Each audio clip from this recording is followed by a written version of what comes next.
Hey Math 8, it's Mr. Hussey here. Let's go ahead and get started. This is Tuesday, should be Tuesday. Let's go ahead and get started with the test. You should have done numbers 1 through 39 on your own, or at least as many of those as you could. Now let's look at 2 through 40 and see if some of those may even help you go back and do some between 1 and 39. All right, number 2. What is the range of the relation shown on the graph? Okay, the range is your set of y values.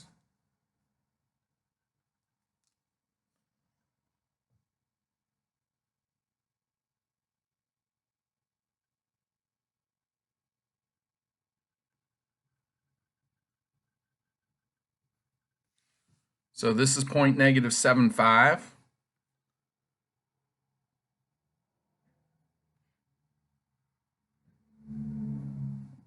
I'm going to go ahead and find all the points. That's point -3, 0. This is point -5, -2. This point is, you always put your left-right number first. So this is 1 and -6. And this one is 1, 2, 3, 4, 5, 6, 7. This one's 0.74. Okay. So my range would be all my y values. Okay, so your x values are your domain. So my y values would be my range. So 5, 4, 0, -2, and -6. So the best way to list those is just from the smallest number, which is -6. And then you start sequentially going toward the largest y value, which is 5. Another way to think about it is if you start down here and just list all the y values going that way, you'll get them. Okay. Now, if I asked you what the domain was, you would have to say all these x values. So this one, this one, this one, this one, and this one. All right. Let's go ahead. Number 4. Which relations represent a function? Okay, that's a tricky one. That's on 3. So we'll just talk about that real quick. Remember that a function can pass something called the vertical line test.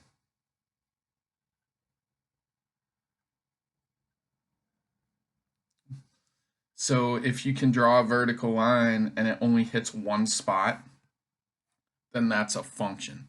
So this only hits one spot each time. So this will be a function.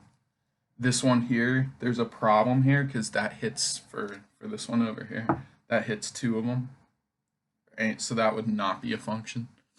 In terms of these, you can set it up and like plot these points like that and figure it out that way by drawing a graph for each of these if you'd like to. Okay.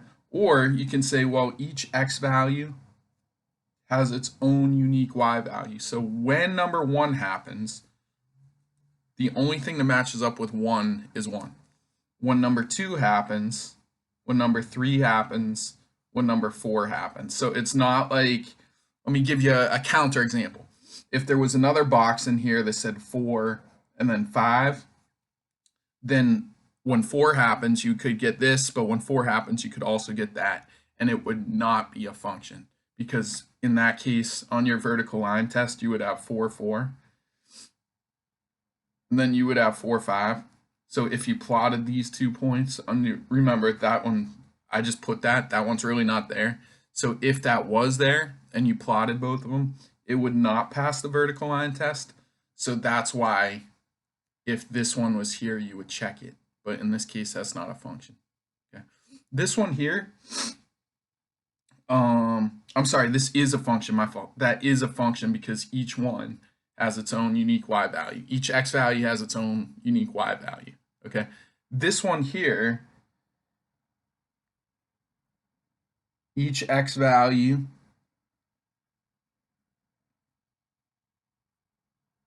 has its own unique y value. Okay, so that is also a function, because even though this could get a little confusing here with this 2 and this 2, okay, this would be -9, 2, and this one would be 0, 2.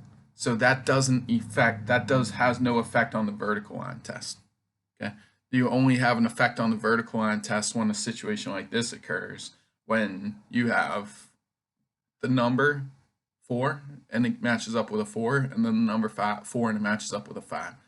So there are 3 of them there that are functions. Okay, and I'm just gonna check here one thing.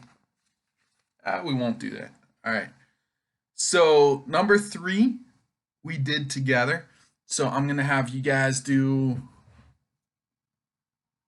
4 on your own. Okay, so you'll do 4 on your own. So you'll have to know what the word range means, kind of like this problem up here.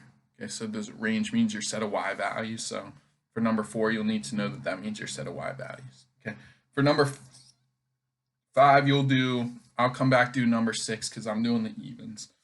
So for number 6, what is the range of y equals 4x minus 7 when the domain is -2, -1, and 3? Okay, so what we're going to have to do is take each of these and plug them in. So so y equals 4 times x, which is -2, or y equals -8 minus 7, or y equals -15. So when x is -2, y is -15. When x is -1, let's plug that in. 4 times -1 is -4. Minus 7 more is -11. So when x is -1, out comes a y equals -11. And how about 3? Let's take a look at 3. When x is 3, 4 times 3 is 12. 12 minus 7 is 5. So out pops a 5. So your answer, what is the range of the function? Well, the range would be your y values, right? So the range would be -15, -11, and 5 in the case where the domain is these numbers. If you need to pause this video to get some of the stuff down, that's fine. All right, so that's number 6. Let's go ahead and take a look at number 8. All right, so this is in we call slope-intercept form, right? Y equals mx plus b. So here's your m, x, and here's your plus b. In this case, it's a minus, so I think of it as blah, blah, blah, blah, blah, blah, blah, minus 1. So we know crosses at -1. We know that this is what we call our slope, which is equal to rise over run. So in this case, it's 4 over 3, because it says 4/3 here. So every time we run 3, 1, 2, 3, we have to rise 1, 2, 3, 4, put a dot. Every time we run 3, 1, 2, 3, we have to rise 1, 2, 3, 4, put a dot. And this way, if I went 3 this way, 1, 2, 3, I'd have to go 4 this way, 1, 2, 3, 4. I'd have to go down 4 in order for it to be 3 over 4 up. You'd have to go reverse to get to these ones over here. So when x is -3, well, we know when x is 0, y is -1. Okay, so that's this point, 0, -1.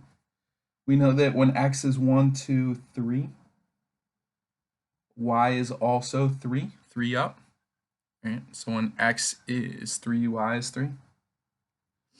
We know that when x is 6, 3, 4, 5, 6, y is 1, 2, 3, 4, 5, 6, 7. Y is 7. And when we know that x is -3, y is 1, 2, 3, 4, y is -5. Okay, now, if you didn't do that by, just draw a line here.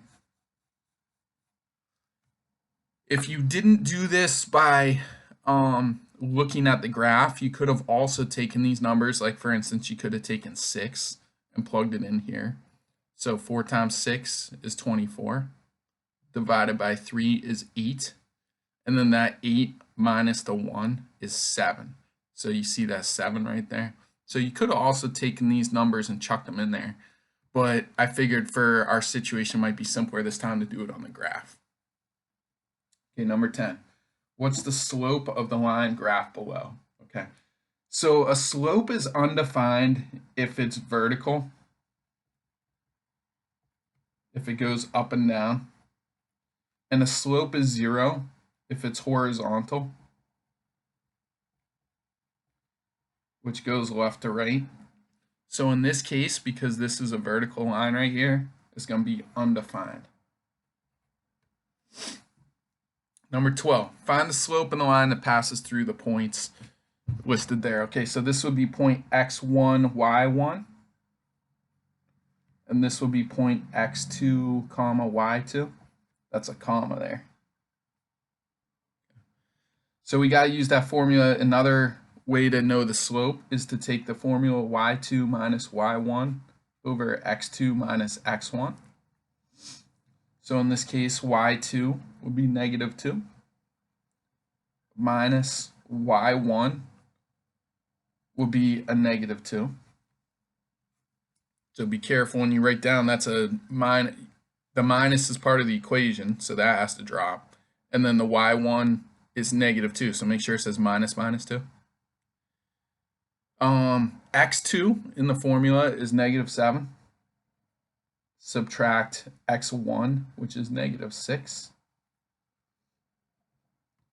So -2 plus 2 is going to be 0. -7 plus 6 is going to be -1. So 0 over -1 is going to be equal to 0. Okay. So your slope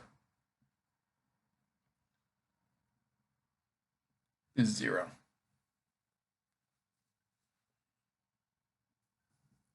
Okay, number 14. During which interval is the rate of change the greatest? Okay, so that's referring over here to this chart for questions 13 and 14. So an interval is the same as saying like a gap or a space. Okay. So in this space from 0 to 2 years old, that's a space of 2 years. This from 2 to 7, that's a space of 5 years, because I'm just taking the two numbers and subtracting, so 7 minus 2 gives me 5. This here is a space of 2 years. And then this here is a space of 4 years, from 9 to 13. Okay. Here we had a difference in 4 inches. So over 2 years, this person grew 4 inches. Here we have a difference of 6 inches, 5 inches, and 9 inches. So in 4 years, they grew 9 inches. In 2 years, they grew 5 inches. In 5 years, they grew 6 inches. And then in 2 years, they grew 4 inches. Okay, so let's take a look at all that. During which interval or which gap did the rate of change is the rate of change the greatest? Okay, so your rate of change is like, what in this case would be your height over your years. Okay, so in this case it'd be 4 over 2, which would be 2. In this case it'd be 6 over 5, which would be like 1 point something, right? Like 1 1/5. In this case, it would be 5-inch change over 2 years. We want to make sure our years goes on the bottom because it's inches per year, not years per inch, right? The inches is the thing that changed, right? So this is like your X and your Y. This is what we call your independent variable, and this is what we call your dependent variable, which depends on what happened here. Okay, so this always depends on that. So your inches depends on how many years, okay, not vice versa. So 5 over 2 would be 2 1/2. And then this final one would be 9 over 4, which would be 2 1/4.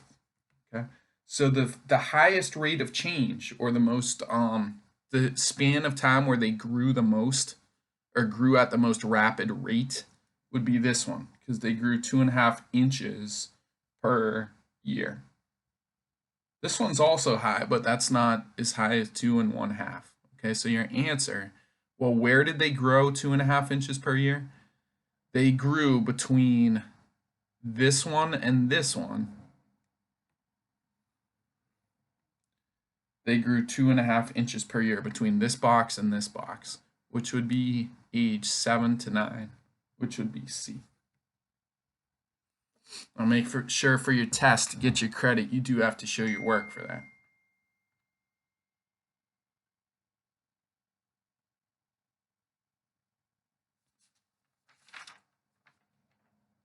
All right, let's take a look at 16. Find the rate of change from 2012 to 2016. All right, so here we go.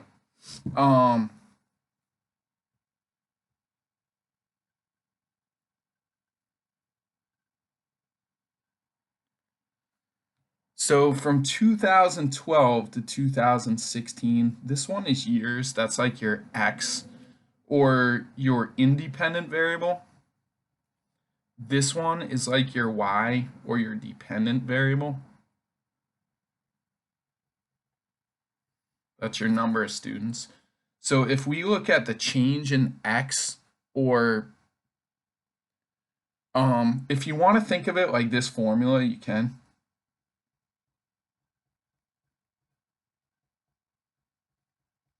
I just think of it as the change, so the change in Y over the change in X. When you get up to high school, they'll show you this formula. This says change in Y over change in X. That triangle means change, okay? But it's basically the same formula that we were just doing a few minutes ago. So the change in Y would be your two Y values. So this Y value is 400 based on this, right? This Y value right here would be, what's halfway between three? That'd be like 360, 355. Because you're going up 15 and then up 15. So this is 355. So if you want to think of this as like Y2 minus Y1, it would be like 400 minus 355 over, and then your change in X. So your change in X, here's your X numbers, right? So your change in X would be your 16 minus your 12, right? This would be X2 and X1. So 16 take away 12. So that's like your slope. So on the top there, you would get 45. On the bottom, you would get 4.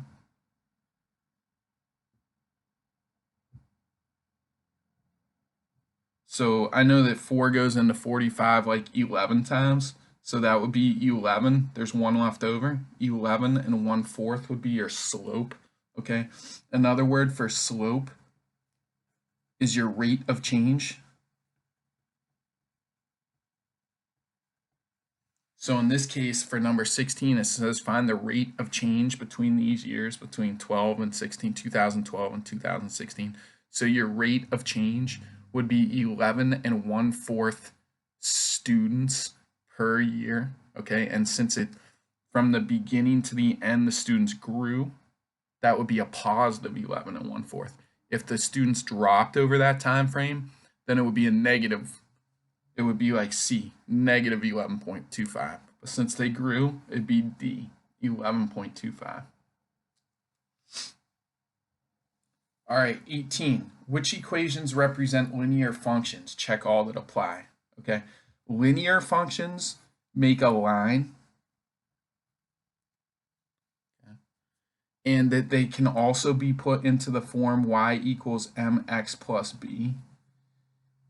And they can't have an exponent.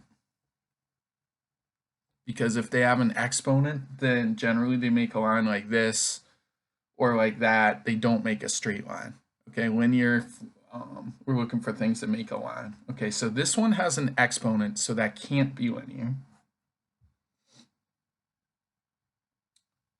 Let's see about the other ones. This one right here,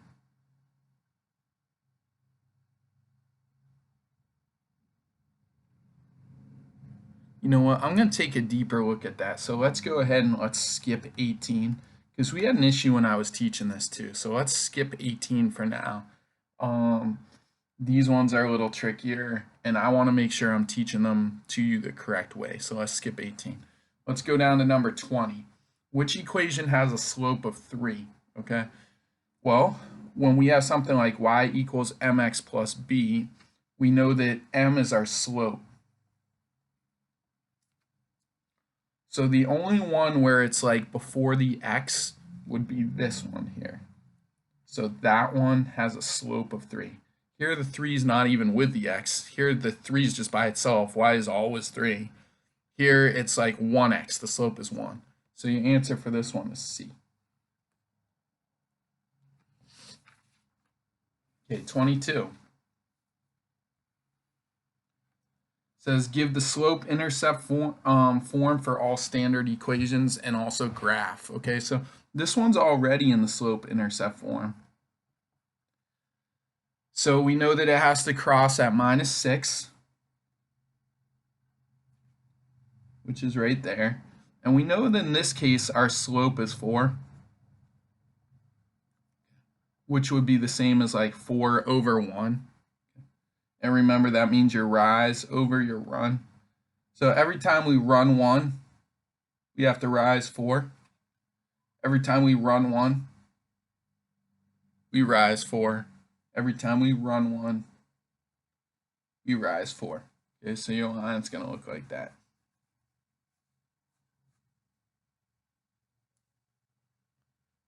All right, 24, slope-intercept form. Okay, so this time it's not in the y equals mx plus b. It's in what we call ax plus by equals c, which is called standard. That's our standard form. So the way we're going to get it out of that is we're just going to manipulate it to get it into the form y equals mx plus b. So in order to manipulate this one, my y is in a good place because that's on the left of the equal sign, but my x isn't. So let's subtract an x from this side of the equal sign and subtract an x from this side. Those will cross off. We'll get y equals. Then over here, our x's and our 3, they can't combine. Okay, so I'm just going to take this negative x and put it in the front. And then that 3 and put it back here. And now it's in the form y equals mx plus b. Okay. So we would say y equals negative x plus 3. Okay, now I know that the line has to cross at 1, 2, 3. So there's my dot, right? And then my slope is a little tricky. So here's my slope. My slope is negative x, which is negative 1. Okay, and if your slope is negative 1, I like to make my run 1 because that way I know I'm going to the right. And then my rise in this case will be a negative 1. In order to produce that negative 1, I have to have a negative 1 up here. So every time I run 1, I would drop 1. Run 1, drop 1, run 1, drop 1. Run 1, drop 1, and so on and so forth. Okay, now some teachers, like next year, they might teach you a little bit more at this point. They might, not that you have to do it this way, but you could always make an XY chart, right? Once you get to this point and just pick some numbers for X. So if you pick, say like -2 for X,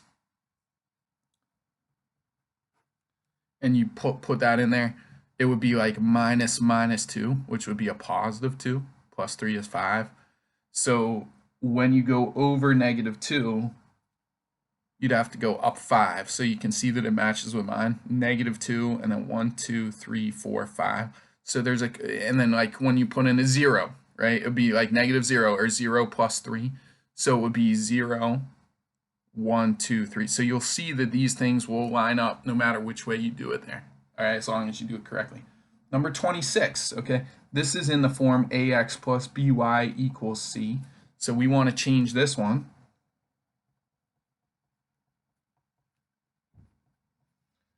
The y is in a good place, so let's first deal with the x's.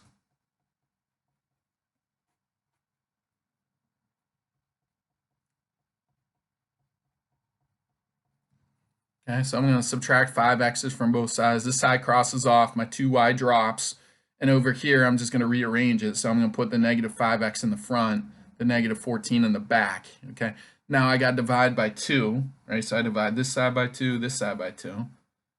So we'll get y equals -5/2 x minus, then because the 5 over the 2 is just, they like to write it like an improper fraction rather than 2.5.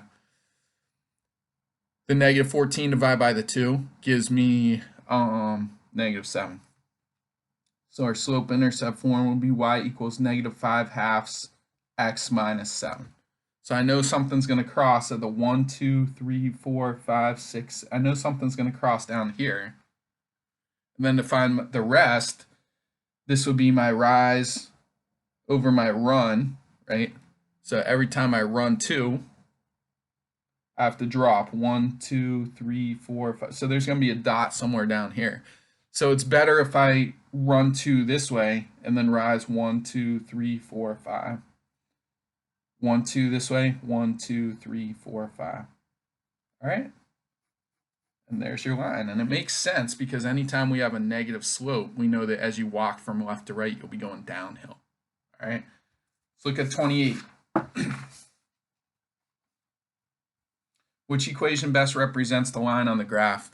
Well, we know that this crosses at 1, 2, 3, 4, at negative 4. So it has to be something minus 4. It can't be D. Okay.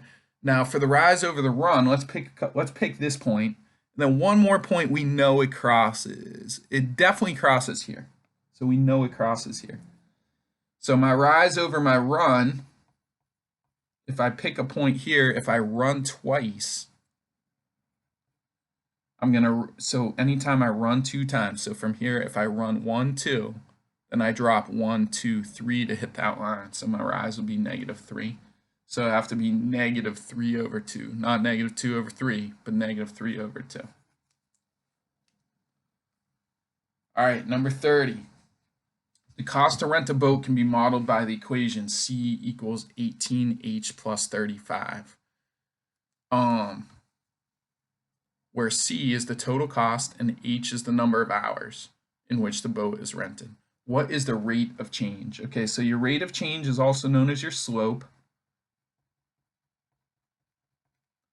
Or in this case, it'd be the M, right?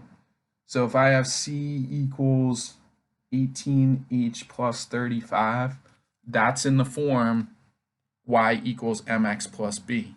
So the M, or the rate of change, would be the $18 times the hour, so the 18. Your rate of change would be 18.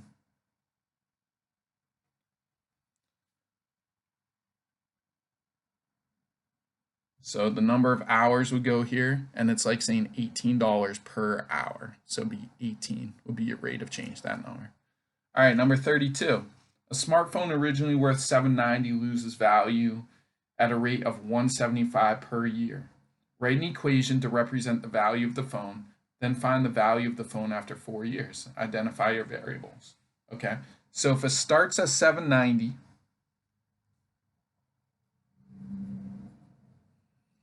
and then every year it loses $175.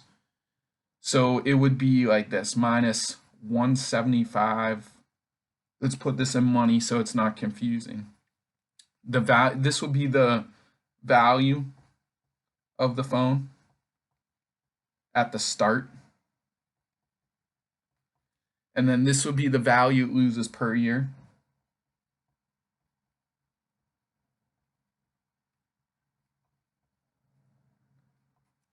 And then the Y would be the number of years. And all of that would equal the value at the moment. So at the very beginning, if you took 0 years, right, 0 times 175, it would not have lost any value. So that'd be 0. 790 minus 0 it'd be 790 right at the start. If it was 1 year, then you do 175 times 1, right? 790 minus 175, I would have to do that over here.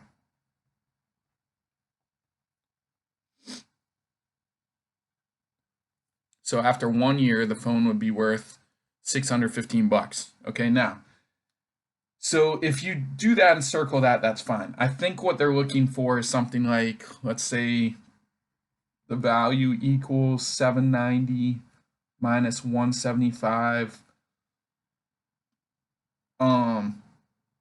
I'm going to make that an n for number of years, just because if it's a y, it's going to be completely confusing because this y equals mx plus b thing. But you can see that if we want to put this in the proper form, we could go ahead and put the negative 175 n in the front. Okay, just because that's like the y equals mx plus b. So I'm just flipping these around. I'll accept that as your equation. I'll accept that as your equation. I'll even accept that as your equation with like all the stuff written in. So the solution is after 4 years, what you would have to do is you'd have to plug a 4 in here. So 175 times 4.